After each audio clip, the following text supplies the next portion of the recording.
কোরআনুল কারীমের মধ্যে আছে মানুষ জাহান্নামী হওয়ার এক নাম্বার কারণ কি? গাফলত। কি বলেন? এক নাম্বার খামখেয়ালি, অবহেলা। অবহেলা।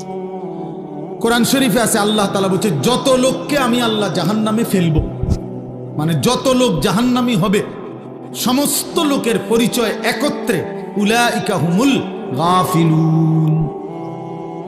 সরাসরি কোরআন শরীফ আল্লাহ বলেন এরা কেন জাহান্নামী হলো? কারণ এরা সকলেই ছিল গাফেল। কি ছিল বাপ? গাফেল। কোরআন শরীফে আছে আল্লাহ তাআলা আমাদের নবী সাল্লাল্লাহু আলাইহি সাল্লামকে বলছেন, নবীজিকে বলছেন, আচ্ছা নবীজি আল্লাহ তাআলার স্মরণ থেকে গাফেল ছিলেন কতক্ষণ?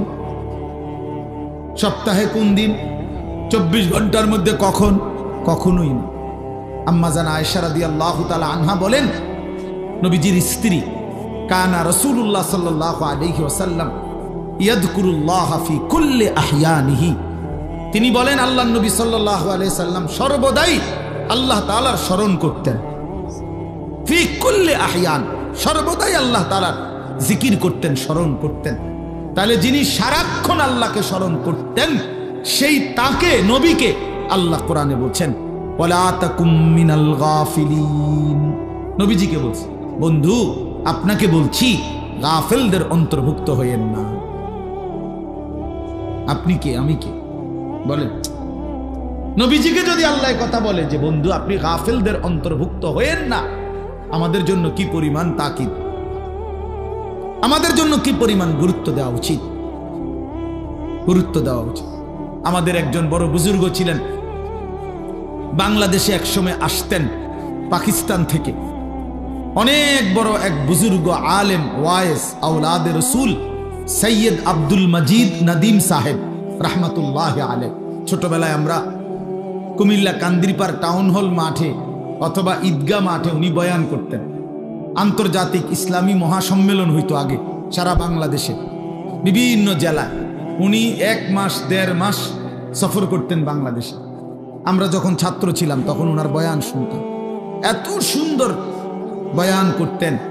আল্লাহর কোরআন যখন পড়তেন মনে হইতো যেন আসমান থেকে নাজিল হইতেছে। আমার প্রিয় ভাই, আমাদের স্নেহের হাফেজ তানভীর তেলাওয়াত করলেন, আপনাদের কাছে ভালো লাগছে না? আমি নিজেও তার তেলাওয়াতের ভক্ত। আমার মাদ্রাসায় সে অনেকবার গেছে, অনেকবার। চোখে দেখে না যে পৃথিবীর আলো, সে তার মালিকের আলো কি পরিমাণ দেখল। হায় বদনসিব ওই মানুষগুলো যাদের চোখ ছিল 60 বছর, কিন্তু তারা কোরআনুল কারীমের একটা লাইন শুদ্ধ করে পড়তে পারে নাই, পারে না। তার চাইতে বড় বদনসিব, মন্দ কপাল, দুর্ভাগা আর কেউ হতো। আফসুস ওদের জন্য। তো বলতেছিলাম এই উনি পাকিস্তানের এই হজরত এখন ইন্তেকাল করছেন, আরো অনেক দিন হয়েছে। ওনার ছেলে এখন বড় ওয়াইজ। এই কিছুদিন আগেও বাংলাদেশে উনি হজরত মাওলানা ফয়সাল নদীম উনি বয়ান করে গেছেন বাংলাদেশের। প্রায় 15-20 দিন ছিলেন, এই কয়েকদিন আগে গেল। তো উনি সবসময় তসবিহ পড়তেন, হাতে তসবিহ রাখে পড়তেন। তো উনি একদিন বয়ানের মধ্যে বলছেন ইউরোপে কোনো এক দেশে উনি বয়ানে গেছেন। তো ওইখানকার এক মুসলিম যুবক ওনাকে জিজ্ঞাসা করছে যে হজরত আপনি যে হাতে তসবিহ ব্যবহার করেন এটা কি? তখন উনি বলছেন যে এটা মুদাক্কেরা, এটা আমাকে স্মরণ করিয়ে দেয়। তো কি স্মরণ করিয়ে দেয়? আমাকে একটু পর পর এটা হাতে থাকলে আমার আল্লাহর জিকিরের কথা স্মরণ করায় দেয়। হাতে লাগলে আমার এটা তখন মনে পড়ে, তো আমি কিছুক্ষণ আবার আল্লাহকে ডাকি, জিকির করি, এই জন্য এটা আমার স্মরণ করায় দেয়। তখন ওই যুবক, কথাটা খেয়াল করে, ওই যুবক তখন ওনাকে বলছে আচ্ছা হজরত, নবী সাল্লাল্লাহু আলাইহি ওয়াসাল্লাম তিনি এই তসবিহ মানে এই দানাওয়ালা এগুলো এটা ব্যবহার করতেন? এটা ব্যবহার অর্থাৎ উনি বলেন যে সে আমার কাছে এটাই জানতে চাচ্ছিল যে নবীজি এটা ব্যবহার করছেন কিনা, আপনি যে ব্যবহার করেন। তখন উনি বলেন, আমি তাকে বললাম হ্যাঁ যুবক তোমার প্রশ্ন তো ঠিক আছে, নবীজি এটা ব্যবহার করতেন কিনা, কিন্তু আগে তুমি কি এটা জানো যে নবী সাল্লাল্লাহু আলাইহি সাল্লাম আল্লাহকে ভুলতেন কিনা? বুঝেন নাই কথা? নবী সাল্লাল্লাহু আলাইহি সাল্লাম আল্লাহকে ভুলতেন কিনা তিনি তো আল্লাহকে কখনোই ভুলতেন না। তা আমি তো প্রথমেই বলছি এইটা তো ওই ব্যক্তির জন্য যে ভুলে যায় তার মাওলাকে, এটা মনে করায় দেয়। আল্লাহর নবী এটা কেন ব্যবহার করবেন? তিনি তো 24 ঘন্টাই আল্লাহকে স্মরণ করতেন। ওনারে আবার মনে করাই দিবে কি? ও দরকার কি? তো এই জন্য বললাম বাপ, ওয়ালা তাকুম মিনাল গাফিলিন, গাফিল না হওয়া, গাফিল না। মুমিন গাফিল হয় না, মুসলমান গাফিল হয় না। মুসলমান গাফিল হয় না, এক ধ্যানে থাকে, এক ফিকিরে থাকে, আখিরাতের গন্তব্যের দিকে তাকিয়ে থাকে। আল্লাহর নবী সাল্লাল্লাহু আলাইহি ওয়াসাল্লাম হাদিসের মধ্যে আছে, সাহাবায়ে কেরাম নবীজির চেহারার স্বাভাবিক অবস্থার বর্ণনা দিতেন, যে নবীজির চেহারা মুবারকের দিকে তাকাইলে স্বাভাবিকভাবে কি মনে হইতো, কি মনে হইতো? তো সাহাবীরা বলতেন নবীজি সাল্লাল্লাহু আলাইহি সাল্লামের চেহারা মুবারকের দিকে তাকাইলে 24 ঘন্টা মনে হতো মুতাওয়াসিলাল আহজান দাইমাল ফিকর, তিনি সর্বদাই চিন্তা করতেছেন এবং কোনো না কোনো ফিকির করছেন, কোনো না কোনো। আর কাকে বলা যায়, আর কিভাবে বলা যায়, আর কেমনে বলা যায়, আর কার কাছে যাওয়া যায়, কেমনে আল্লাহর দ্বীনের কথা বলা যায়, কিভাবে এক এক আমাদের বিশ্ব ইজতেমার দ্বিতীয় দিনের বাদ বা গ্রিব বয়ানে হযরত মাওলানা আহমদ লাট সাহেব দামাত বারাকাতুহুম, জগৎ বিখ্যাত এই মহা বুজুর্গ, মহান মনীষী, উনি ওনার বয়ানের মধ্যে বলতেছিলেন, আমি ময়দানে বসেই শুনতেছিলাম।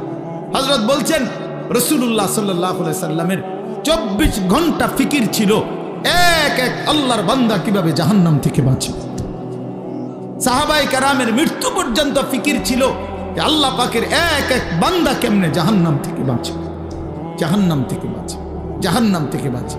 তো নবী সাল্লাল্লাহু আলাইহি সাল্লামের চেহারা মুবারকের দিকে তাকাইলেই এটা মনে হতো যে তিনি ফিকির করতেছেন, ফিকির করতেছেন। দুয়ারে দুয়ারে হাঁটতেন, দাঁড়ে দাঁড়ে, কখনো বাজারে, কখনো হাটে, কখনো মাঠে, কখনো একজনের কাছে, কখনো 10 জনের কাছে, কখনো রাতে, কখনো দিনে, কখনো উপরে, কখনো নিচে, কবি আরশ पर कभी फरश पर, कभी उनके दर, कभी दर बदर, गमे आशिकी तेरा शुक्रिया, मैं कहां कहां से गुजर गया। কই থেকে কই ছুটতেন, দুয়ার থেকে দুয়ারে ছুটতেন। আল্লাহর নবী সাল্লাল্লাহু আলাইহি সাল্লাম এক ফিকিরে থাকতেন যে এক এক আল্লাহর বান্দা জাহান্নাম থেকে বাঁচবে। হাদিসের মধ্যে আছে আল্লাহর নবী সাল্লাল্লাহু আলাইহি সাল্লাম বলতেন, উম্মত আমার, আমি তোমাদের জন্য আমার পেরেশানিটা কেমন, ওয়া আনা আখিযুন বিহুজাজিকুম।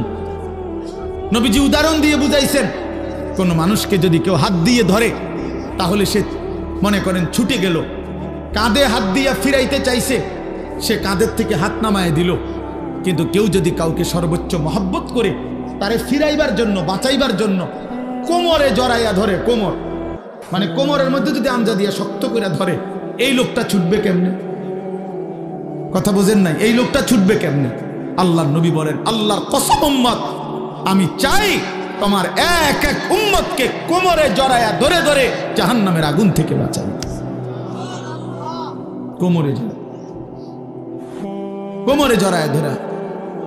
এই জন্য দোস্ত, মুমিন গাফিল হয় না, মুমিন গাফিল হয় না। যার সামনে আখিরাত সে গাফিল হবে কেন? যার সামনে কবর সে গাফিল হবে কেন? যার সামনে হাসরের ময়দান সে গাফিল হবে কেমন?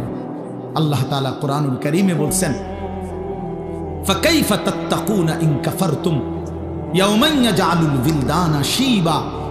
আল্লাহ বলেন, বান্দা, এই আমার বান্দা, দিন রাত তুমি যে নাফরমানি করছো, তুমি যে আমার নাফরমানি করছো বান্দা, আরে বান্দা তুমি বাঁচবা কেমনে সেই হাসরের দিন, যেই দিনের একদিনের পেরেশানি, দুঃখ, যন্ত্রণা, আযাব, কষ্টে ইয়াজআলুল বিলদানা শিবা, কুলের বাচ্চা বুড়া হয়ে যাবে, বুড়া হয়ে যাবে একদিন।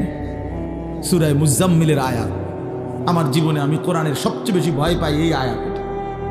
আমার মাদ্রাসায় প্রত্যেক দিন জোহরের পরে এই সূরা পড়ে, এটা একটা আমল আমাদের। এই আয়াতটা পড়লেই আমার শরীরটা কাঁপ দিয়ে ওঠে। ফাকাইফা তাত্তাকুনা ইন কাফারতুম ইয়াওমান ইয়াজআলুল বিলদানা শিবা।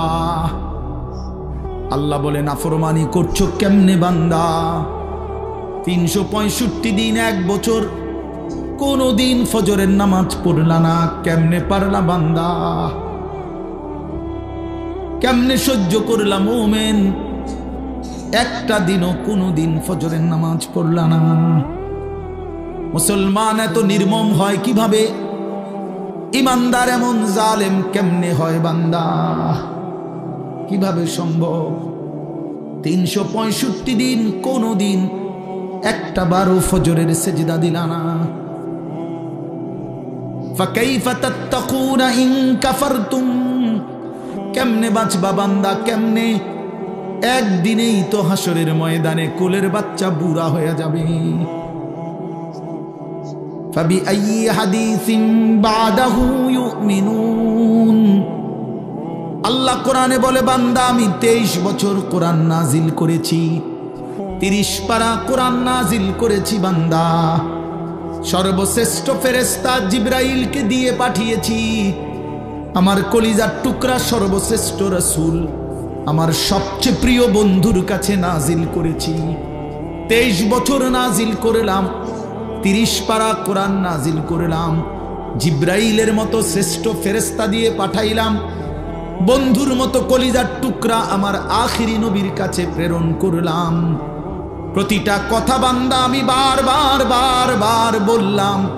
এবার আল্লাহ জিজ্ঞেস করে বান্দা এরপরে আর আমি কেমনে বললে, কতবার বললে, আর কোন কিতাব নাজিল করলে, আর কাকে বললে, কেমনে বললে, আর কার কাছে নাজিল করলে? তুমি বান্দা আমার কথা মেনে নিতা, তুমি বলো। বলেন যুবক ভাই যারা নামাজ পড়েন না, প্রিয় ভাই আমার, বন্ধু আমার, তোমার মালিক তোমারে আর কতবার বললে তুমি সেজদা দিবে? 23 বছর বলেও মনটা গলাইতে পারলো না। 30 পারা কোরআন নাজিল করলেও দিল গলাইতে পারলো না। আর কতবার বললে ইয়া আইয়ুহাল্লাযীনা আমানু, হে ঈমানদারগণ। এই শব্দটি কোরআনুল কারীমে 89 বার আছে। কতবার? আর কতবার বললে আপনি শুনতেন? 80 বারের চাইতে বেশি কোরআনুল কারীমে নামাজের কথা আছে। আকিমুস সালাহ, আকিমুস সালাহ, আকিমুস সালাহ বারবার বলছেন আল্লাহ। আর কতবার বললে নামাজ পড়তেন? ইত্তাকুল্লাহ, ইত্তাকুল্লাহ, ইত্তাকুল্লাহ বারবার বলছেন। আল্লাহ জানতে চায় বান্দা আর কতবার বললে তুমি গুনাহ ছেড়ে দিতা? বলেন। এই জন্য দোস্ত ইনসাফ করেন, ইনসাফ করেন। নিয়ম সর্বস্ব একটা ওয়াজ যেন না হয়, একটা ফিকির যেন হয়, দিলের মধ্যে যেন একটা অনুভূতি জাগে। আবারও বলছি মুসলমান গাফিল হয় না। মুমিন কি হয় না? গাফিল হয়। মুমিন গাফিল হয় না, মুমিন গাফিল হয় না। গাফলত জাহান্নামীদের পরিচয়, গাফিল জাহান্নামীদের পরিচয়। আমার কিশোর নওজোয়ান ভাই সবার কাছে অনুরোধ করলাম, নওজোয়ান নিজের উপরে দয়া করেন। বয়স্ক বাবা যারা আছেন নিজের উপরে রহম করেন, ফিকির করেন, ফিকির করেন। ওয়াল তানজুর নাফসুম মা কদ্দামাত লিগাদ। আমরা প্রত্যেকে আল্লাহ বলছে প্রতিটি প্রাণ, প্রতিটি আত্মা, প্রতিটা জীবন আলাদা আলাদা রক্ষা করো, হিসাব করো। আজকের দুনিয়া থেকে আগামীকালকের আখিরাত পর্যন্ত, আগামীকালকের আখিরাতের জন্যে আজ দুনিয়া থেকে কি পাঠিয়েছে। আজকের সারা দিনে 3 বেলা নাস্তা, দুপুরের খাবার, রাতের খাবার। তো আজকের সারাদিনে খাবার নাস্তা মিস হয়েছে কয়জনের? তো নামাজ মিস হয়েছে কয়জনের? ইনসাফের সাথে বলুন, কেন নামাজ পড়তে পারলেন না? কেন নাস্তা খানা ছাড়তে পারলেন না? নাস্তা তো ছুটলো না, নামাজ কেন ছুটল? দুপুরের খাবার তো ছুটলো না, জোহরের নামাজ কেন ছুটে গেল? কার সাথে নারাজ হইলেন? কারে বুড়া আঙ্গুল দেখাইলেন? কারে বৃদ্ধাঙ্গুলি দেখাইলেন? এই যুবক কার সাথে গাদ্দারি করলা? এই নাফরমান কার সাথে গাদ্দারি করলা? তুমি জানো তোমার চাইতে অহংকারী, তোমার চাইতে বড় থেকে বড় গাদ্দার এই পৃথিবীতে আল্লাহ তাআলা নিশ্চিহ্ন করে দিয়েছে। আওয়ালাম ইয়ালাম আন্নাল্লাহা قد أهلك من قبله من القرون من هو أشد منه قوة وأكثر جمعا। এটা কোরআন শরীফের আয়াত, সূরা কাসাস, এই সূরার মধ্যে আয়াত আছে। আল্লাহ বলছে কারুনকে, মুসা নবীর জামানার সেই কারুন, ওই অহংকারী জালেম সম্পদশালী ছিল। আল্লাহ তাকে বলছেন আমি অজস্র অগণিত সম্পদ, রাশি রাশি স্বর্ণ দিছি তারে, আমি স্বর্ণের স্তূপ দিছি তারে আমি। আল্লাহ বলেন আমি তারে বলছিলাম আমার হক আদায় করো, সম্পদের যাকাত, সম্পদের দান সাদাকা করো, আমি দিছি। কোরআন শরীফে আছে কারুন বলছে ইন্নামা উতিতুহু আলা ইলমিন ইদ্দি, মুসা আল্লাহরে বইল এই একটা সম্পত্তি আল্লাহ দেয় নাই, আমার জ্ঞান, আমার ইলম, আমার বুদ্ধি, আমার বিবেক, আমার বুদ্ধিমত্তা, এটা দিয়ে আমি কামাই করেছি। আল্লাহর কসম, এটা কোরআন শরীফের আয়াত। কারুন এ কথা বলছে এটা আমার শক্তি, আমার বুদ্ধি, আমার মেধা, আমার যোগ্যতায় আমি এই রোজগার করি। সার্টিফিকেটের বড়াই দেখান, সম্পদ আমি কামাই করি। আল্লাহ তখন আল্লাহ বলছে আচ্ছা বেঈমান, তুই জানো না আমি আল্লাহ তোমার চাইতে শক্তিতে সম্পদে বেশি এমন অগণিত জাতি গোষ্ঠী ব্যক্তিকে ইতিপূর্বে ধ্বংস করে দিয়েছি, ধ্বংস করে দিয়েছি। হ্যাঁ হ্যাঁ, 16 বছরের জালেম জানতো না এর আগেও এমন জালেম পৃথিবী থেকে ধ্বংস হয়েছে। 54 বছরের সিরিয়ার বাশার আল আসাদ নামের ওই জালেম জানতো না যে এর আগেও বহু জালেম পৃথিবী থেকে নিশ্চিহ্ন হয়ে গেছে।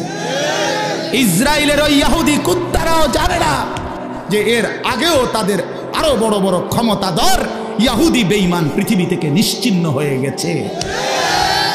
জানে না, মনে নাই, ভুলে গেছে, ভুলে গেছে, ভুলে গেছে। যেদিন 45 মিনিটের সময়ের ব্যবধানে পলাইবে সেদিন মনে পড়বে পলার লাগে তো,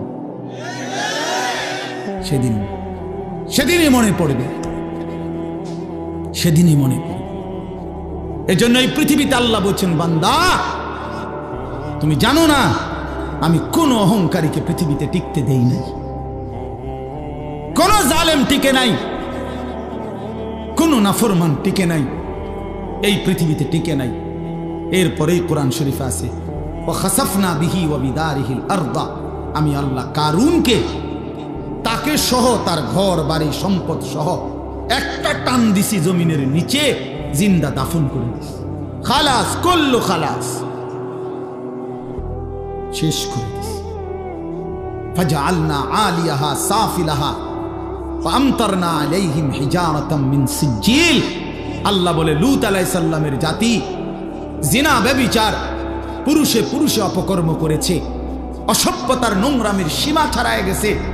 আল্লাহ বলেন আমি জমিন উল্টায়া দিয়া এক রাতে ভোরবেলা ফজরের ওয়াক্তে সাতবক জমিনের মাটি উল্টায়া ধ্বংস করে দিছি, ধ্বংস করে দিছি। এজন্য পৃথিবীতে কোনো জুলুম টিকে না, একক ব্যক্তিগত জুলুম এটাও টিকে না, সংঘবদ্ধ জুলুম, সমষ্টিগত জুলুম এটাও টিকে না, রাষ্ট্রীয় জুলুমও টিকে না, পারিবারিক ঘরের জুলুমও টিকে না। এমন কোন জালেমে টিকে না, শেষ পর্যন্ত বেইজ্জতি হয়ই হয়। এটা অনিবার্য পরিণতি, প্রতিটা জুলুমের অনিবার্য পরিণতি। এটা আমার জন্য সত্য, আপনার জন্য সত্য। এজন্য দোস্ত আমার এই প্রথম বক্তব্য এতগুলো কথা বললাম, গাফেল না হওয়া। ইমানদার গাফেল হয় না, বারবার এই শব্দ কিন্তু বলছি, মনে রাখি। কি হয় না? মোমেন বলেন, বাবা বলেন, মোমেন গাফেল হয়। কেন ভুলে গেলেন আল্লাহকে? একটা অটো চালাইতে চালাইতে নামাজের সময় নাই কেন? একটা সিএনজি চালাইতে চালাইতে নামাজের টাইম নাই। কয় টাকা বেতনের চাকরি করেন জানি না আমরা? যারা চাকরি করেন কয় টাকা বেতন? 30,000, 60,000, 90,000 টাকা, 1 লাখ টাকা মাসে ইনকাম। এক মাসে নামিয়া 30 দিনে 1 লাখ টাকা কি খুব বেশি কোনো টাকা নাকি? 30 দিনে 30,000 টাকা কি খুব বেশি টাকা নাকি? মাত্র 30,000 টাকার জন্য আল্লাহকে ছেড়ে দিলেন। একটা ওয়াক্ত নামাজ পড়লেন না, এই একটা বাড়ি করে, একটা বিল্ডিং কইরা, 2টা প্রাইভেট কার চালাইয়া, আস্তাগফিরুল্লাহ, এত অল্প দামে আল্লাহকে প্রত্যাখ্যান করলেন। কি দুনিয়া ভোগ করলাম আমরা বলেন? অতিরিক্ত কি দুনিয়া ভোগ করে আল্লাহকে ভুলে গেলাম। ইয়া আইয়ুহাল ইনসান মা গাররাকা বিরাব্বিকাল কারীম। আল্লাহ বলেন, হে মানুষ, আমার মতো দয়ালু মেহেরবান মালিককে ছেড়ে দেওয়ার জন্য কে তোমাকে ধোঁকা দিল? কাকে পেয়ে বন্ধু আমার মতো পরম বন্ধু বাদ দিয়ে দিলাম? মা গাররাকা বিরাব্বিকাল কারীম। এমন মেহেরবান মাওলা কেমনে ছেড়ে দিলা বান্দা? কোন মা যদি বলে 6 মাস যদি কোনো সন্তান কোনো মায়ের খবর না নেয়, একটা ফোন করে না, কোনোদিন জিজ্ঞাসাও করে না, 6 মাসের ব্যবধানে কোনো মা যদি বলে সন্তানকে, বাপ আমি তোর সেই মা যে তোরে 9 মাস গর্ভে ধারণ করেছি, আমি তোর সেই মা যে তোরে 2 বছর বুকের দুধ খাওয়াইছি। সন্তান আমার 6 মাস এমন গর্ভধারিণী মাকে কেমনে ভুলে গেলি? সেই সন্তান পাথর দিল হলেও তো দিল নরম হয়ে যাবে। তো মহান আল্লাহ পাক বলে, রব্বুল আলামিন বলে, বান্দা গত 1টা বছর আমি আল্লাহই তো তোরে খাদ্য দিলাম, খাবার দিলাম, পানীয় দিলাম, আসমান জমিন গোটা কায়নাত দিয়ে তোকে আমি আল্লাহ লালন পালন করলাম। বিনিময়ে 1টা বছর কোনদিন আমি বুঝি ফজরের একটা সেজদাও পেলাম না। কেমনে পারলি বান্দা? আমার মতো মালিককে ভুলে যেতে পারলা কেমনে? কি জবাব হবে? আল্লাহর নবী সাল্লাল্লাহু আলাইহি ওয়াসাল্লাম বলবে হাসরের দিন, উম্মত 23 বছর আমি দিন রাত তোদের জন্য কেঁদেছিলাম, আমার এত চোখের পানি কেমনে প্রত্যাখ্যান করলি উম্মত?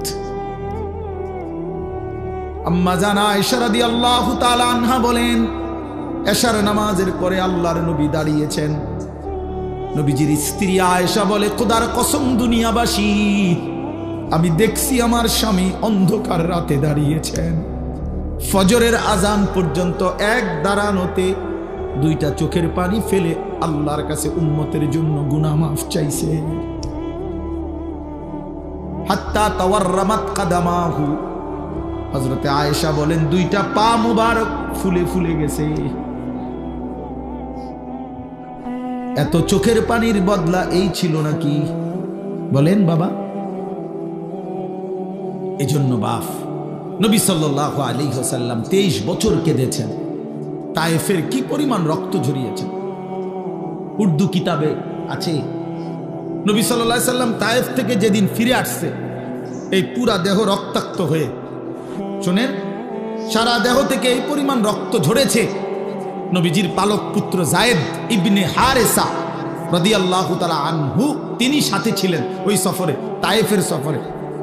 উনি বলেন, আল্লাহর নবী সাল্লাল্লাহু আলাইহি ওয়াসাল্লামের দেহ মুবারকের রক্ত পায়ের জুতার সাথে পায়ের তালু এইভাবে জমাট বাইধা গেছে রক্তে, আমি খুলতে পারতেছিলাম না। হযরতে যায়েদ বলেন, আমি নবীজির পবিত্র রক্ত দেহের আমি আমার গায়ে মাখতেছিলাম, এত রক্ত ঝরাইছে বাপ। উর্দু কিতাবের মধ্যে আছে, আল্লাহর নবী সাল্লাল্লাহু আলাইহি ওয়াসাল্লাম এই রক্ত মাখা দেহ নিয়ে তায়েফের সীমানা থেকে একটু সামনে মক্কা না নাখলা একটা জায়গায় একটা আঙ্গুর খেজুরের বাগানে ঢুকছে এই রক্ত মাখা শরীর নিয়ে। ঘটনাচক্রে নবীজির একজন সবচেয়ে বড় দুশ্মন মক্কার উতবা, আপনারাও নাম শুনছেন, আবু জেহেল, আবু লাহাব, উতবা, সাইবা, নবীজির বিরোধিতাকারী মক্কার কুরাইশদের অন্যতম একজন ছিল উতবা। এই উতবার বাগান ছিল ওইটা, এই যেই বাগানে নবীজি ঢুকছে রক্ত মাখা দেহ নিয়ে। ঘটনাচক্রে ওই সময় এই উতবা কাফের মক্কার নবীজির দুশ্মন, সে বাগানে ছিল। সে তাকাইয়ে দেখছে আল্লাহর নবী সাল্লাল্লাহু আলাইহি সাল্লামের এই রক্ত মাখা দেহ তায়েফের ময়দান থেকে এসে তিনি ঢুকছেন। আল্লাহর কসম বাপ, এক কাফের যে মৃত্যু পর্যন্ত ঈমান আনে নাই, বদরের যুদ্ধের দিন এই উতবা নিহত হয়েছিল। এই তায়েফের এই রক্ত মাখা দেহ দেখে এই উতবা নামের এই বেঈমান চিৎকার করে বলছিল, হায় তায়েফবাসী, এক মানুষকে কেমনে এতটা মারা মারলি, আমার ভাতিজারে তোরা কেমনে এত পাথর মারলি। আমরাও তো আমার ভাতিজার আজকে 11 বছর, নবীজি 11 বছর পরে 40 বছরে ইসলাম প্রচারের 11তম বছরের মাথায় তায়েফ গেছিলেন। আমরা তো গত 11টি বছর কোনোদিন এত বিরোধিতা সত্ত্বেও ভাতিজারে এইভাবে পাথর মারি না। এক কাফেরের কলজার মধ্যে আঘাত লাগছে, চোখের পানি আসছে, আর উম্মত কত শতবার এই কথা শুনছে কিন্তু মোটেই মনে করে না। এই দিল কত বড় পাষাণ যে তার নবীর সাল্লাল্লাহু আলাইহি সাল্লামের কথা কখনোই মনে পড়ে না। বলেন বাপ, এই জন্য আমি আবার বললাম, আমি একটা আয়াত, আপনাদের পরিচিত আয়াত পড়ছি। আমার প্রথম কথা, গাফেল না হই। মুমিন গাফেল হয় না। অনেক কিশোর নওজোয়ান, অনেক যুবক ভাই, আপনাদের সবার কাছে অনুরোধ, বাপ জিন্দেগির কদর করেন, হায়াতের কদর করেন। আমরা মুসলমান, আমরা ইমানদার, আমরা মুমিন। আল্লাহ নবী সাল্লাল্লাহু আলাইহি সাল্লাম বলছেন, কুনু আবনা আল আখিরা ওয়ালা তাকুনু আবনা আদ দুনিয়া। শুনেন বাপ, নবীজি বলছেন, উম্মত আখিরাতের পরিচয়ে পরিচিত হও, দুনিয়ার পরিচয়ে পরিচিত হও না। দুনিয়ার পরিচয়ে পরিচিত হও না, আখিরাতের পরিচয়ে পরিচিত হও। ইরতাহালাতিদ দুনিয়া মুদবিরা ওয়ারতাহালাতিল আখিরাতু মুকবিলা। নবীজি বলেন, উম্মত প্রতিনিয়ত দুনিয়া তোমার পিছনে যাচ্ছে, প্রতিনিয়ত আখিরাত তোমার আগে সামনে আসছে। প্রতি ঘন্টা যায় তো দুনিয়া আমার পিছনে যায়, প্রতি ঘন্টা যায় তো আখিরাত 1 ঘন্টা আমার সামনে আগায়। ঠিক কি না বলে? এজন্য আল্লাহ নবী বলেন, আখিরাতের পরিচয় পরিচয় হও, দুনিয়ার পরিচয় না।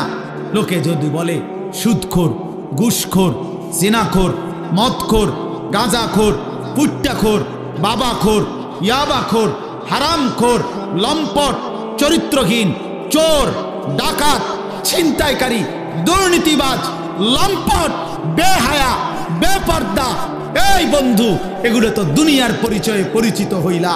কিন্তু মুমিনের পরিচয় হওয়া উচিত, লোকটা দিনদার, লোকটা মুত্তাকি, লোকটা নামাজি, লোকটা সিজদাওয়ালা, লোকটা জিকিরওয়ালা, লোকটা তাসবিহওয়ালা, তাহাজ্জুদওয়ালা, তেলাওয়াতওয়ালা, লোকটা আল্লাহওয়ালা। এমন পরিচয় লাগাও। আখিরাতের পরিচয়। কোন পরিচয়? আখিরাতের পরিচয়। শুধু ডাক্তার শেষ কথা না, শুধু ইঞ্জিনিয়ার শেষ কথা না, শুধু ব্যারিস্টার শেষ কথা না, শুধু অ্যাডভোকেট শেষ কথা না, বরং আল্লাহওয়ালা, দিনদার, মুত্তাকি, মুমিন, সেজদাওয়ালা, তাসবিহওয়ালা, তিলাওয়াতওয়ালা, বন্দিগিওয়ালা, এটা মুমিনের আখিরি পরিচয়, ইমানদারের আখিরি পরিচয়, আখিরি পরিচয়। যখন আখিরাতের পরিচয় লাগান, কুনু আবনা আল আখিরাহ। নবী সাল্লাল্লাহু আলাইহি সাল্লাম বলেন, আখিরাতের সন্তান হও, আখিরাতে। ওয়ালা তাকুনু আবনা আদ দুনিয়া, দুনিয়ার সন্তান হইও না।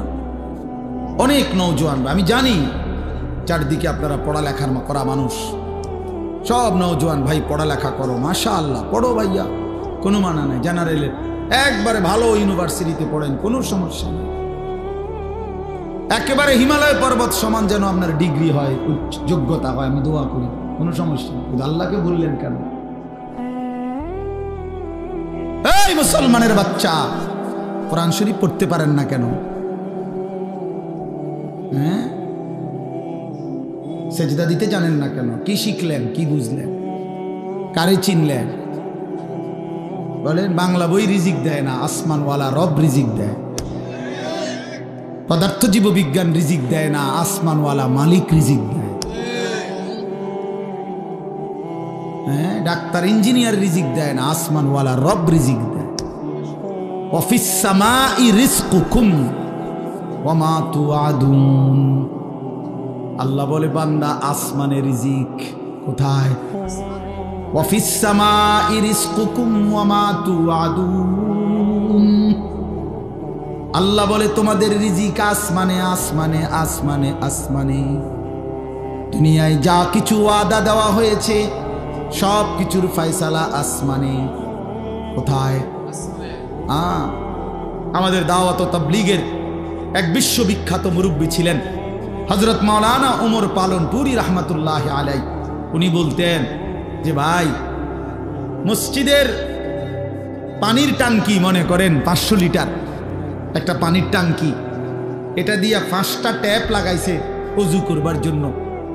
এখন মুসল্লি বাইরে গেছে, এই জন্য কমিটি 5টা ট্যাপের লগে আরো 5টা ট্যাপ লাগাইছে। এখন ট্যাপ হয়েছে 10টা। এখন প্রশ্ন হইল, ওই 5টা ট্যাপ দিয়া পানি পড়লে পানি যখন শেষ হইতো তখন 500 লিটার টাঙ্কির কতটুকু পানি শেষ হইতো বলেন না? মানে 5টা ট্যাপ দিয়া যদি পানি পড়া শেষ হয় তো কয় লিটার পানি শেষ হয়েছে?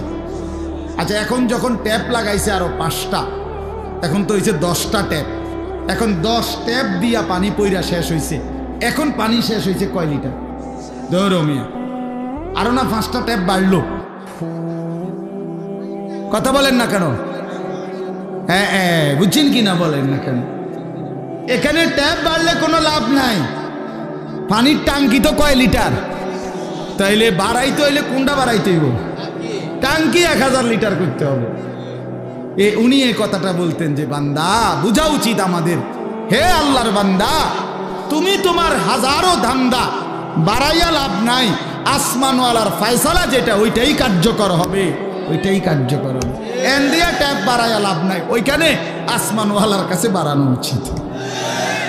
ওয়াফিস সামাই রিজকুকুম, রিজিক তো আসমান, ফয়সালা তো আসমানে, ফয়সালা তো আসমান। ওমা মিন দাব্বাতিন ফিল আরদ ইল্লা আলাল্লাহি রিজকুহা, আল্লাহ তাআলা বলছেন রিজিকের ফয়সালা আমার হাতে। আল্লাহ তাআলা বলছেন রিজিকের, ওয়া ইম মিন শাইইন ইল্লা ইনদানা খাযাইনুহু, আল্লাহ বলেন সব কিছু বান্দা ঘাবড়াইও না, আমার কাছে ভান্ডারে ভান্ডারে আছে, অগণিত অগণিত। তবে একটা দারুণ কথা শুনেন, আল্লাহ এর জন্য বলছে তবে ওমা নুনাজ্জিলুহু ইল্লা বিকাদারিম মালুম, আমি কিন্তু দুনিয়াতে পাঠাই নাজিল করি পরিমাণ মতো। আমার কাছে আছে অগণিত, কিন্তু আমি দুনিয়াতে দেই পরিমাণ মতো। দুনিয়াতে দেই কি মতো? আপনি যদি টেনশন করেন আরে আমি থাকতে মরে গেলে আমার জিফুত সংসারের কি অবস্থা হবে, এখন আল্লাহ যদি কয় যাচ্ছা, যেমন আমি আনিসুর রহমান, আমার ছেলে মেয়ে 4 জন আর আমার বউ 1 জন, তো কয়জন হইল? 6 জন। 6 জন। আমি আমার বিবি 2 জন আর আমার বাচ্চা কাচ্চা 4 জন, তো কয়জন হইল? এখন আল্লাহ যদি বলে আনিস তুমি যেহেতু টেনশন করতে আসো, তুমি মরে গেলে তোমার জিফুতের কি অবস্থা জানি হইব, এক কাজ করো, তুমি এবং তোমার জিফুত মিলাইয়া মোট হায়াত মনে করেন 200 বছর, তো 200 বছরের আলুগুলা দিয়া না, বোঝেন না কথা? যেহেতু একটা প্যারেশানিত পড়ে গেছো, তো 200 বছর যা ফ্যামিলির আলু লাগবে, আলুডি নিগাম নিয়ে দিয়া নাই, মানে আলুডি থুইব কই? আমার ভাই কয় না আলু এগুলো রাখবে কই? কথা বুঝছেন না আপনার? আপনি এগুলো থুইবেন কই? পেঁয়াজ রাখবেন কই? তো আপনার ফ্যামিলির আগামী 90 বছরের আলু, চাল, ডাল, তেল, সাবান দিয়া লাগ, আপনি এটি রাখবেন কই? আর কিছু ফাঁসা ধরবো 3 দিনের মাথায়। সুবহানাল্লাহ। এজন্য আল্লাহ বলে আরে বান্দা আমার কাছে আছে তো অগণিত, কিন্তু ওয়ামা নুনাজ্জিলুহু ইল্লা বিকাদারিম মালুম, আমি তো নাজিল করি পরিমাণ মতো, পরিমাণ মতো, পরিমাণ। সুবহানাল্লাহ, আজিমুশ শান কথা মালিকের। এই এক কথা বুঝলেই তো যথেষ্ট। কেন আমি অস্থিরতা করব? আমার আগে যারা পৃথিবীতে গেছে তারাও তো রিজিক পাইছে, তো আমার পরে যারা পৃথিবীতে থাকবে তারাও তো রিজিক পাবে। কথা বলে তো আমনে মইরা গেলে আমনের জিফুত চলবে কেমনে? আমনের বাপ মরছে আর আমনে চলছেন যেমনে এমনে। আমার কথা কয় না, বুঝেন নাই কথা? আপনি যে বললেন আমনে মরে গেলে আমনের জিফুত চলবো কেমন, তো আমনের বাপ মরছে আর আমনে চলছেন কেমনে? তো এমনি চলবো, এরাও এভাবে চলবে। এই জন্য দয়া করে নাফরমানির ওই রাস্তা পছন্দ না করা, হারামের ওই রাস্তার ইজ্জত নাই, গুনাহের মধ্যে তৃপ্তি নাই, অবৈধ উপার্জনের মধ্যে সম্মান নাই। কোন সুদখোরকে কেউ পছন্দ করে না, ইজ্জত করে না, কোন ঘুষখোরকে কেউ সম্মান দেয় না, কোন লম্পট চরিত্রহীন জুয়ারি মদখোরকে কেউ ইজ্জত দেয় না, কেউ ইজ্জত দেয় না। বেটা আমি চ্যালেঞ্জ করলাম, কোন সুদখোরকে কেউ নেককার বলে না, কোন চরিত্রহীন লম্পটকে কেউ উত্তম বলে না। লোকটা তো দুর্নীতিবাজ, লোকটা তো হারামখোর, লোকটা তো চরিত্রহীন। মানুষে দেখলে কইব উনি বাইজিদ বুঝতাম, বাবা মানুষে বেলকুব, মানুষে চিড়া খান আর আমনে ভাত খান। মানুষ বুঝে না, সিটার বাট্টার মানুষ চিনে না। হ্যাঁ, আপনি হুদা ভাত খান আর আমরা চিড়া খাইব। অতএব নাফরমান নাফরমান হিসাবেই পরিচিত হয়, ইমানদার ইমানদার হিসাবেই পরিচিত হয়। হ্যাঁ হ্যাঁ, এজন্য দোস্ত আরবি একটা প্রবাদ আছে, আমরা ছাত্র জীবনে পড়ছি, ওয়াফিকা উয়ুবুন ওয়ালিন্নাসি আয়ুনুন। আরবিতে বলে তোমারও দোষ আছে, মানুষেরও চোখ আছে। বুঝেন নাই? তোমারও কি আছে, মানুষেরও কি আছে। ওয়াফিকা উয়ুবুন, তোমারও আয়েব আছে ভরা, ওয়ালিন্নাসি আয়ুনুন, মানুষেরও চোখ আছে।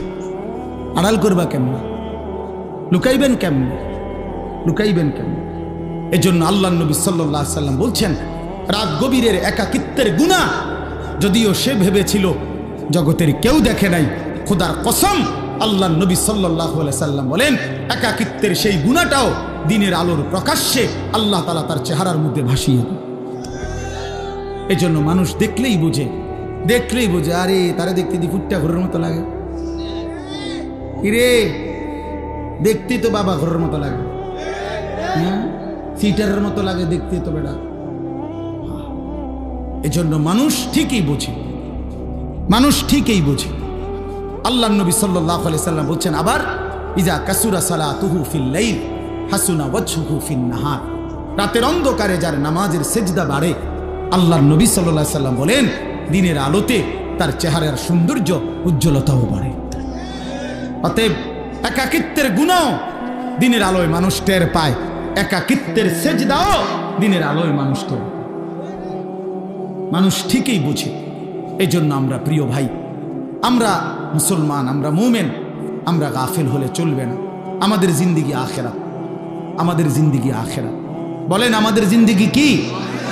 আমাদের প্রস্তুতি আখিরাত, আমাদের রাত আখিরাতের জন্য, আমাদের দিন আখিরাতের জন্য, আমাদের হাসি আখিরাতের জন্য, আমাদের কান্না আখিরাতের জন্য, আমাদের 24 ঘন্টার জিন্দিগি আখিরাতের জন্য, আখিরাতের জন্য। অনেক শিক্ষিত মানুষ আছেন, আপনারা অনেক সময় আমগরে বলেন বিদ্রুপ করে যে হুজুররা, মোল্লা মৌলবীরা আর কিছু জানে না, কেবল আসমানের উপরের কথা আর মাটির তলের কথা বলে। আমিও বলি ভাই, এর দূরে যদি আল্লাহ আমার জন্য কবুল করে যথেষ্ট। আপনি আরও কইয়েন, কোনো অসুবিধা নেই।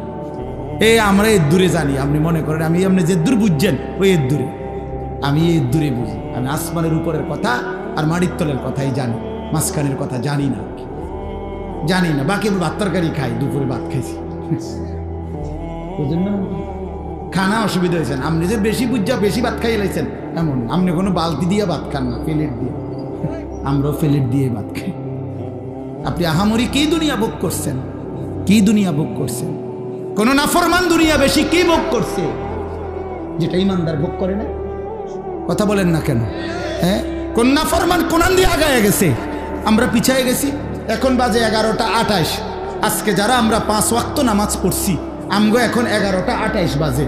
আজকে যারা সেজদা দেয় নাই, ওই নাফরমানদের এখন কয়টা বাজে? তো হেইতে কয়টা কোনায় আগাইল? সে কি আগায় গেছে বেটা? বলেন, পরিচয় দেন, ইনসাফ করে বলেন। আজ ইমানদারের যদি এখন বুধবার হয় সেজদাওয়ালার, তো নাফরমানের কি এখন শনিবার? তো তাইলে তুমি কি আগাইলা? আল্লাহকে নারাজ করে কি আগাইলেন? আল্লাহকে নারাজ করে কি আগাইলেন? আখিরাত ভুলে কি আগাইলেন?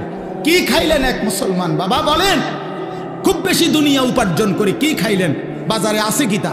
প্রত্যেকটা দিন বাজারের মধ্যে গেলে নির্ধারিত কয়েকটা তরকারি ছাড়া আর কিচ্ছু নাই, আর কিচ্ছু নাই। ফুলকপি, ফাতা কপি, হ্যাঁ ফুলকপি আর ফাতা কপি, ফাতা সিম, সিম সইমের দানা, ফাঙ্গাস, তেলাফিয়া, ফার্মের মুরকা, কক মুরকা, শাক, শাক খায়, ভেজিটেবল খায়। আর ইংরেজি মারেন কীর্তেন শাকে না, ইংরেজি করলে কি আর একটা আলগা কিছু হয়ে যায়? সারে ভেজিটেবল খায়, সারে ভেজিটেবল খান, সারে শাক খায়, মূলার শাক, পুঁই শাক, পালং শাক, কলমির শাক। তাহলে আহামরি দুনিয়া কি ভোগ করি আমরা? এটুকুর জন্য আখিরাত ছেড়ে দিলাম। ইনসাফ এটা বাপ। আল্লাহ আমাদেরকে বুঝ দান করে, আল্লাহ আমাদেরকে বিবেক দান করে, আমাদের পরিবর্তনের, আমাদের জিন্দিগি গঠনের একটা বড় সুযোগ আমাদের সামনে মাহে রমজান। বলেন আলহামদুলিল্লাহ। আমার শায়েখ আরিফ বিল্লাহ হাকিমুন নফস আল্লামা মুফতি মুশতাকুন নবী কাসেমি গুনে গুনে বলে, এই কয়টা দিন হুজুরে প্রত্যেক দিনের বয়ানে গুনে গুনে বলে যে মোমেন গুনতে থাকো, মোমেন গুনতে থাকো, গুনতে থাকো। আজকে 5টা দিন চলে গেছে ফেব্রুয়ারির, তাইলে 28 দিনে এই মাস, তাইলে আর আছে 23 দিন। 1 মার্চ যদি রমজান হয় অথবা 2 মার্চ, তাহলে আর 23 থেকে 24 দিন সামনে আছে রমজানের শুভ দিন। আর বাকি কাউন্ট ডাউন করেন। ও খেলার সময় আসলে বিভিন্ন পত্রিকাওয়ালারা এটা লেখে এক কোনা দিয়ে, আর 22 দিন বাকি, পরের দিন লেখে আর 21 দিন বাকি, আর 20 দিন বাকি, কাউন্ট ডাউন, অর্থাৎ আর গুনে। তো এবার গুনতে থাকেন, আর মাত্র 23 দিন, আর মাত্র 22 দিন, আর মাত্র 21 দিন। এভাবে মোমেনের এখন গুনা উচিত। আয় মাওলা, কাছে চলে আসছি মাওলা, কাছে চলে এসেছি। ওই দেখা যায় মাহে রমজান, রমজানের ঘ্রাণ শোনা যায়। আল্লাহ এত কাছে আইনা বঞ্চিত কইরেন না, বঞ্চিত কইরেন না, তীরে আইনা তরি ডুবাইয়েন না মাওলা। আর কয়টা দিন হায়াত ভিক্ষা দেন। মুমিনের শ্রেষ্ঠতম সিজন, ইমানদারের শ্রেষ্ঠতম মৌসুম, আখিরাতের শ্রেষ্ঠ মৌসুম মাহে রমজান। মাহে রমজান আল্লাহ যেন বলে, বান্দা আমি না 11 মাস তোমারে বলছি গুনাহ ছেড়ে দাও, গুনাহ ছেড়ে দাও, গুনাহ ছেড়ে দাও, জান্নাত কামাই করো। ঠিক আছে বান্দা, পারলা না, শয়তানের ধোকায়, নফসের ধোকায় 11 মাস গুনায় ভরপুর করে ফেললা। ঠিক আছে বান্দা, আমি আরেকটা সুযোগ দিতে চাই। 11 মাস কমাইয়া আমি 1 মাসে নিয়ে আসলাম। একটা মাস বান্দা, ইয়া আইয়ুহাল্লাযীনা আমানু, হে ঈমানদারগণ, কুতিবা আলাইকুমুস সিয়াম কামা কুতিবা আলাল্লাযীনা মিন ক্বাবলিকুম, পূর্ববর্তী সমস্ত ঈমানদার বান্দাদের মতো তোমাদের উপরেও আমি আল্লাহ একটা মাসের রমজানের রোজা ফরজ করে দিলাম। আল্লাহ বলে, বান্দা 11 মাস লাগাইয়া আমি তোমারে যেই মুত্তাকি বানাইতাম সেটা এবার ওয়াদা দিলাম, যাও 11 মাস বাদ দিলাম, 1 মাসেই লাআল্লাকুম তাত্তাকুন তোমারে মুত্তাকি বানাইয়া দিলাম। 1 মাসে জান্নাতি, 1 মাসে। কয় দিনে জান্নাতি? 1 মাসে। যে মুত্তাকি সে জান্নাতি, যে মুত্তাকি সে জান্নাতি, যে মুত্তাকি সে জান্নাতি। এজন্য মাহে রমজান আমাদের সামনে। ইয়া আইয়ুহাল্লাযীনা আমানু বলে আল্লাহ ডাক দিছে কোরআনুল কারীমের 2য় পারায়, 2য় সূরা, সূরায়ে বাকারার 183 নম্বর আয়াত থেকে 187 নম্বর আয়াত। এই 5টি আয়াত মাহে রমজানের উপরে মৌলিক বক্তব্য, যা বলা দরকার আল্লাহ তাআলা কোরআনে এখানেই বলছেন। এই 5 আয়াত 183, 84, 85, 86, 87। এজন্য আমার একটা আবদার, আপনারা প্রত্যেকের সুযোগ হলে আপনারা এই 5টি আয়াত সূরায়ে বাকারার 183 থেকে 187 পর্যন্ত এই 5টি আয়াত আপনারা সংক্ষিপ্ত ব্যাখ্যা তাফসীর পড়ে নেবেন। ইনশাআল্লাহ দেখেন মাহে রমজানের উপরে মৌলিক জ্ঞান আপনার অর্জন হয়ে যাবে ইনশাআল্লাহ। এই 5 আয়াতের মধ্যে তাফসীরে মাআরিফুল কোরআন অনেকের কাছে আছে, আপনারা সেখান থেকে পড়েন।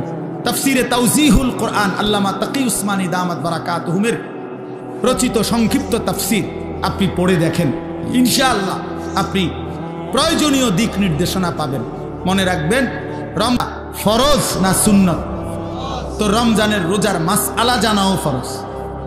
যেই আমল হুকুম যা, ওই আমলের মাসআলা জানারও হুকুম তা। কথা বুঝেন নাই? তাহলে রমজানের রোজা আমাদের উপরে ফরজ। অতএব রমজানের রোজা সম্পর্কিত প্রয়োজনীয় মাসআলা জেনে নেওয়া আপনাদের উপরে ফরজ, আপনাদের উপরে জিম্মাদার। এজন্য দয়া করে মাহে রমজানকে সামনে নিয়ে নিজের পরিবর্তনের একটা সিদ্ধান্ত নেন। আল্লাহ এখানে বলছেন, হে ঈমানদার, ইয়া আইয়ুহাল্লাযীনা আমানু, মুমিন আমি তোমারে ডাক দিলাম, তুমি আমার রোজাটা পালন করো, আমার রমজানটা কদর করো, একটা মাস গুনাহ থেকে বাঁচো, একটা মাস আমার বন্দিগিতে লেগে থাকো। আল্লাহ তাআলা ওয়াদা দিছে, লাআল্লাকুম তাত্তাকুন, 1 মাসেই আমি তোমারে মুত্তাকি বানিয়ে দেব। কয় মাসে? আবার বলেন কয় মাসে? আমি একটা উদাহরণ বলি, অর্থাৎ আমি এটা বুঝছি এতটুকু যে আল্লাহ তাআলা বলতেছে, হে ঈমানদারগণ, আমি তোমার ঈমান নিলাম। তার মানে রমজানের চাঁদ উঠলে আল্লাহ ডেকে বলে, হে ঈমানদারগণ, তোমার ইমানের পাসপোর্টটা আমি নিলাম। এবার তোমারে আমি ওয়াদা দিলাম, তুমি 30টা দিন অথবা আমি চাইলে 29 দিন, 31 লাগবে না, এই 30 দিনের মধ্যে তুমি আমার গুনাহ ছেড়ে দিবা, আমার আদেশ পালন করবা। আমি আল্লাহ ওয়াদা দিলাম 30 দিন অথবা 29 দিনের মাথায়, 31 দিন লাগবে না, ঈদের চাঁদ উঠাইয়া তোমার ইমানের পাসপোর্টে তাকওয়ার ভিসা লাগাইয়া দেবো আমি। 1 মাসে ভিসা পাসপোর্ট ক্লিয়ার। ঈদের দিন ফ্লাইট কোন দিন? জান্নাতের ফ্লাইট, ঈদের দিন। উইদ্দাত লিল মুত্তাকিন, আল্লাহ বলেন জান্নাত বানানোই হয়েছে মুত্তাকিদের জন্য। এজন্য গুনেন আর মাত্র 23 দিন, যেটা আমি বলছি আলহামদুলিল্লাহ, যার কথা বলেছি আমার হযরত চলে আসছেন। বলেন আলহামদুলিল্লাহ, বলেন আলহামদুলিল্লাহ, সবাই বলেন আলহামদুলিল্লাহ। আজকের এই মুবারক মাহফিলের যিনি প্রধান মেহমান, আমাদের মুরব্বী, আমার শায়েখ আরেফ বিল্লাহ হাকিমুন নফস আল্লামা মুফতি মুশতাকুন নবী কাসেমি হযরত দামাত বারাকাতুহুম এসেছেন। বলেন আলহামদুলিল্লাহ।